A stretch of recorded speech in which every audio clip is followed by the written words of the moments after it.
친구가 없다는 말 들을 때마다 어딘가 결핍된 사람처럼 느껴지셨죠? 사람들은 당연하다는 듯 묻거든요. 왜 그렇게 혼자야? 마치 인맥의 숫자가 그 사람의 정상 여부를 판가름하는 기준인 것처럼요. 근데 이들을 실제로 힘들게 하는 건 친구 숫자가 아니에요.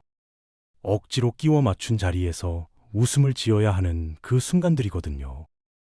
오늘은 그 감각이 왜 생기는지, 왜 이게 결핍이 아닌 합리적인 본능인지를 심리학으로 풀어드릴게요. 모임 단체 카톡이 뜨는 순간을 상상해 보세요. 이번 주말에 다들 뭐 해? 놀러 가자. 대부분은 이 카톡을 보고 설레겠죠. 근데 어떤 사람들에게 그 알림은 설렘보다 먼저 계산이 시작되는 신호예요. 몇 시에 끝나지? 중간에 빠질 수 있나? 가면 얼마나 지치지? 이게 의지 문제가 아니에요. 사교 활동 자체가 이들에겐 즐거움이 아니라 하나의 수행이거든요. 겉으로는 웃고 대화하고 충분히 잘 어울리는 것처럼 보이지만 속에서는 엄청난 연료를 태우고 있는 거예요. 실제로 이런 분들 중에 직장 회식을 마치고 집에 오면 아무것도 못하고 쓰러지듯 눕는 분들이 많아요. 남들은 2차, 3차도 가는데 이분들은 이미 에너지 탱크가 바닥난 상태인 거거든요. 그러니까 모임 전에 미리 계산하는 건 게으른 게 아니라 한정된 자원을 가장 가치 있는 곳에 쓰고 싶다는 아주 합리적인 본능이에요. 수영장을 한번 떠올려 보세요. 키가 큰 사람이랑 작은 사람이 같은 물에 들어가 있어요. 키 큰 사람은 물이 가슴까지 오니까 여유롭게 서서 떠들죠. 근데 키 작은 사람은요, 턱 끝까지 물이 차올라서 까치발로 버티고 있는 거예요. 밖에서 보면 둘 다 그냥 수영장에서 노는 것처럼 보여요. 근데 한 명은 편하게 즐기고 있고 다른 한 명은 지금 필사적으로 숨을 참고 있는 거거든요. 친구가 적은 사람들이 사회적인 자리에서 딱 이래요. 겉으로는 멀쩡히 웃고 대화하는데 뇌 안에서는 남들보다 몇 배는 더 역동적으로 돌아가고 있는 거예요. 상대 표정은 왜 저렇지? 저 말 뉘앙스가 뭔가 이상한데 분위기가 좀 달라진 것 같은데 이걸 전부 실시간으로 처리하고 있으니까요. 같은 자리에 있었어도 집에 돌아왔을 때의 피로도가 완전히 다를 수밖에 없는 거예요. 그 수영장에서 버티는 동안 이 사람들의 뇌는 쉬지 않아요. 상대가 말하는 내용만 듣는 게 아니거든요. 저 사람 오늘 표정이 평소랑 다른데 말은 괜찮다고 하는데 목소리 톤이 좀 가라앉았는데 아까랑 눈빛이 달라졌는데 이런 신호들을 본인도 모르는 사이에 전부 수집하고 분석하고 있는 거예요. 대부분의 사람들이 그냥 흘려보내는 미세한 것들까지 전부 잡아내는 레이더가 24시간 돌아가고 있는 거거든요. 그러니까 현관문을 닫는 순간이 어떨지 상상이 되시죠? 그냥 집에 온 게 아니에요. 드디어 물 밖으로 나온 거예요. 온몸에서 긴장이 풀리면서 밀려오는 그 안도감, 이게 단순한 피로해소가 아니에요. 쉬지 않고 돌아가던 레이더를 처음으로 끄는 시간인 거예요. 혼자 있고 싶은 게 사람이 싫어서가 아니에요. 남들보다 몇 배로 더 헤엄쳤으니까 그만큼 더 간절하게 문이 필요한 것뿐이에요. 그 레이더가 예민한 사람들한테 유독 견디기 힘든 게 하나 있어요. 바로 앞뒤가 다른 사람들이에요. 상사 앞에서는 굽실거리다간 뒷담화하는 사람, 필요할 때만 연락해서 친한 척하는 사람, SNS엔 행복한 일상을 올리지만 실제론 전혀 다른 사람. 이런 걸 보는 순간 본능적으로 거부감이 올라오는 거예요. 실제로 자기인식이 높은 사람일수록 타인의 가식적인 행동을 견디는 인내심이 훨씬 낮다는 연구 결과도 있거든요. 자기 자신에게 솔직한 사람은 타인의 연기도 그냥 넘기기가 어려운 거예요. 그래서 이분들은 의례적인 인사나 형식적인 친절을 그냥 불필요한 연기로 분류해버려요. 무대 위에서 역할을 수행하는 것보다 객석에 조용히 앉아있는 걸 택하는 거죠. 이게 차갑거나 반사회적인 게 아니에요. 가짜 관계에 에너지를 낭비하지 않고 진짜 모습 그대로 만날 수 있는 사람만 곁에 두겠다는 선택인 거예요. 근데 이 거부감이 그냥 성격에서 나온 게 아닐 수 있어요. 이 사람들의 과거를 들여다보면 거의 공통적으로 하나씩은 있거든요. 누군가를 진심으로 믿었다가 그 믿음이 산산조각 난 경험이요.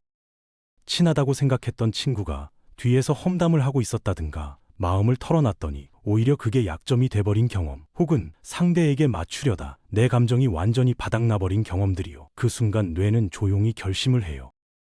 다시는 함부로 마음 열지 말자고. 심리학에서는 이걸 신뢰 문턱의 상승이라고 불러요. 한 번 대인 뒤로는 상대를 알아가는데 훨씬 더 긴 시간을 쓰게 되는 거예요. 말과 행동이 일치하는지, 내가 약한 모습을 보여도 태도가 변하지 않는지, 이걸 충분히 확인한 다음에야 비로소 마음을 여는 거거든요. 이 높은 문턱은 사람을 밀어내려는 벽이 아니에요. 내 내면을 함부로 다루지 않겠다는 자기 자신과의 약속인 거예요. 조용한 사람이라고 해서 생각이 없는 게 아니에요. 오히려 정반대거든요. 이 사람들의 머릿속은 24시간 쉬지 않아요. 저 사람은 왜 저런 선택을 했을까? 오늘 있었던 일이 사실은 이런 의미였던 건 아닐까? 인간은 왜 이렇게 반복적인 실수를 하는 걸까? 끊임없이 질문하고 분석하고 또 사색하는 거예요. 그러니까 단순한 스몰 토크가 이분들한테 어떻게 들릴지 상상이 되시죠? 어제 뭐 먹었어요? 요즘 날씨 진짜 덥죠? 이런 대화들이 내면의 깊은 흐름을 툭 끊어버리는 소음처럼 느껴지는 거예요. 말을 아끼는 이유가 여기 있어요. 생각이 없어서가 아니라 지금 머릿속에서 흐르는 대화의 깊이를 일상적인 잡담이 따라오질 못하는 거거든요. 그러다 가끔 입을 열면 주변이 조용해지는 경우가 있잖아요. 다들 그 생각은 못했는데 라는 반응이 나오는 그 순간들이요. 그게 우연이 아니에요. 평소에 쌓아온 깊은 사고 패턴이 밖으로 터져 나오는 거예요.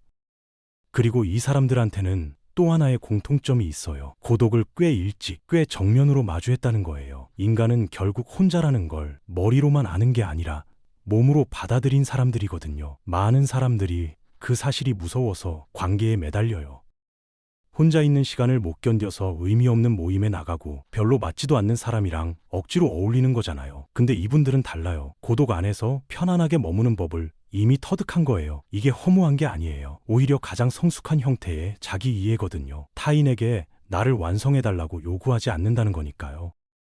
그래서 이분들이 맺는 관계는 달라요. 외로움을 채우려는 관계가 아니라 각자의 고독을 존중하면서 나란히 걸어가는 관계예요. 그런 관계는 흔하지 않아요. 곁에 사람이 많지 않은 게 당연한 거예요. 그게 실패가 아니라 이 사람이 관계를 대하는 깊이의 결과인 거거든요.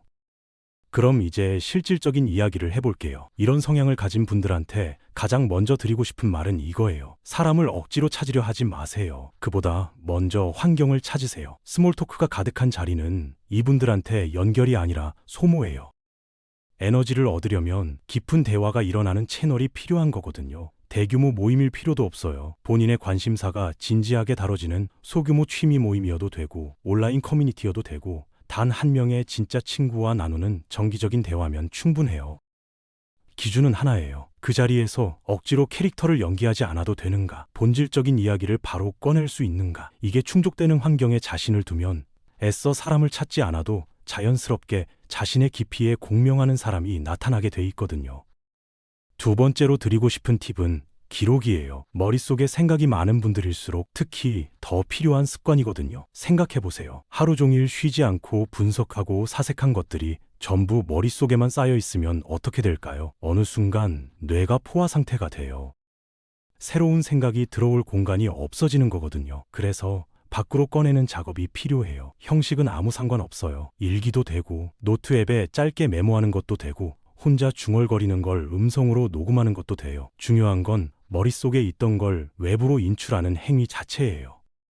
그 순간 뇌에 여유 공간이 생기거든요. 그리고 시간이 지나서 그 기록을 다시 펼쳐볼 때 뭔가 특별한 걸 발견하게 돼요. 내가 이런 생각을 했었구나. 이만큼 성장했구나. 이게 눈에 보이는 거예요. 타인의 인정보다 훨씬 단단하고 깊은 만족감이에요. 자기 자신이 자신의 가장 믿을 수 있는 증인이 되는 거거든요. 마지막 팁은 언어예요. 자기 자신을 설명하는 정확한 언어를 갖는 것이거든요. 많은 분들이 본인의 성향을 이렇게 규정해요. 나는 사회성이 부족해. 나는 왜 이렇게 사람을 못 사귀지? 근데 이 언어가 문제예요. 결핍의 언어로 자신을 정의하는 순간 고쳐야 할 무언가가 돼버리거든요. 대신 이렇게 말해보세요. 나는 사교 후에 회복 시간이 필요한 타입이야. 나는 관계에서 양보다 질을 훨씬 중요하게 여기는 사람이야. 같은 성향인데 언어가 달라지는 순간 자책이 멈춰요. 사회의 기준에 맞추려는 강박에서 벗어나서 단단한 자기 서사가 생기는 거거든요. 이게 혼자만의 위안에서 끝나지 않아요. 타인에게 자신의 성향을 정확하게 설명할 수 있으면 불필요한 오해가 줄어들고 관계의 주도권이 내 손에 들어오거든요. 나를 설명할 수 있는 언어가 많아질수록 세상이 나를 규정하기 전에 내가 먼저 나를 정의할 수 있게 되는 거예요. 혼자 있는 걸 편하게 느낀다고 해서 사회적으로 실패한 게 아니에요. 그냥 세상을 처리하는 방식이 대다수와 조금 다를 뿐이거든요. 남들이 고독을 피해 달아날 때 당신은 그걸 정면으로 마주했어요. 그 용기가 결국 당신을 더 단단하게 만들어 온 거예요. 그리고 그 깊이가 언젠가 진짜 인연 앞에 섰을 때 가장 진실한 모습으로 서 있게 해주는 밑거름이 돼요. 숫자가 아니라 깊이로 관계를 맺는 사람. 그게 당신이에요. 지금 이 방식 그대로도 충분해요. 오늘 영상은 여기까지입니다. 댓글로 여러분의 친구와 관련된 경험을 남겨주세요.